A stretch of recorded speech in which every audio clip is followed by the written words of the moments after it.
Ang buhay ay isang paglalakbay ng walang katapusang pagtuklas at pagkilala sa iyong sarili.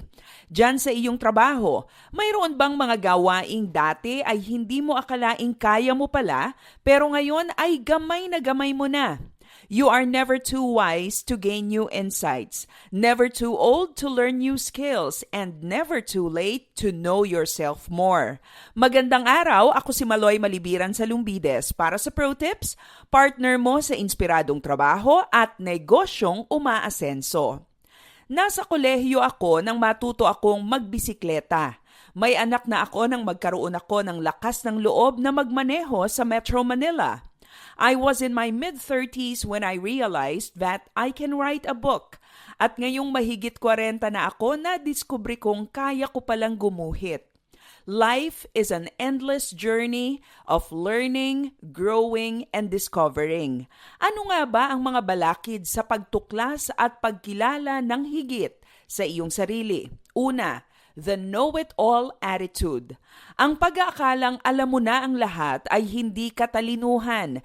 Ito'y tanda ng pagiging sarado ang isipan. In our lifetime, it is not possible to know everything. Kahit nga si Haring Solomon na itinuring na wisest ruler in the world ay hindi naman nagkaroon ng pagkakataong malaman ang lahat ng bagay.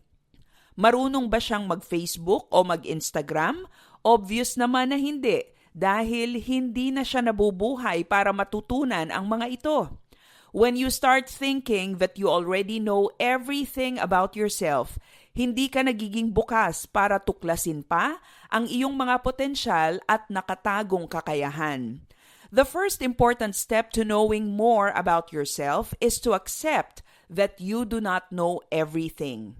Pangalawa, the fear of trying. Marami ang hindi na lumago ang pagkilala sa sarili at pagkatuklas ng kanilang mga kakayahan dahil sa takot. Takot mabigo, takot mapagtawanan, takot magkamali, takot na masaktan. Mayroon bang atletang hindi nasasaktan? In order for them to develop strength and endurance, kailangan nilang mag-ensayo araw-araw. Nariyan ang may nadarapa, nagkakasprain, nagagalusan, napapaltusan. Pain is always a part of growing and maturing. Kaya nga tinatawag na growing pains, di ba? Set aside your fears and embark on an exciting journey of knowing yourself more. At pangatlo, being too busy. Ang kawalan ng panahon at pagiging abala sa napakaraming bagay ay malaking hadlang para kilalaning higit ang iyong sarili. Good relationships don't happen by accident. You make time for it. Ang mga nagliligawan, nagbibigay sila ng oras para higit na kilalanin ang isa't isa. Pahalagahan mo ang iyong sarili sa pamamagitan ng pagbibigay ng panahon para higit mong makilala ang sarili mo. Marami ang abala para gayahin ang itsura, pananamit o pagkilos ng ibang tao pero walang panahon para kilalanin ang sarili.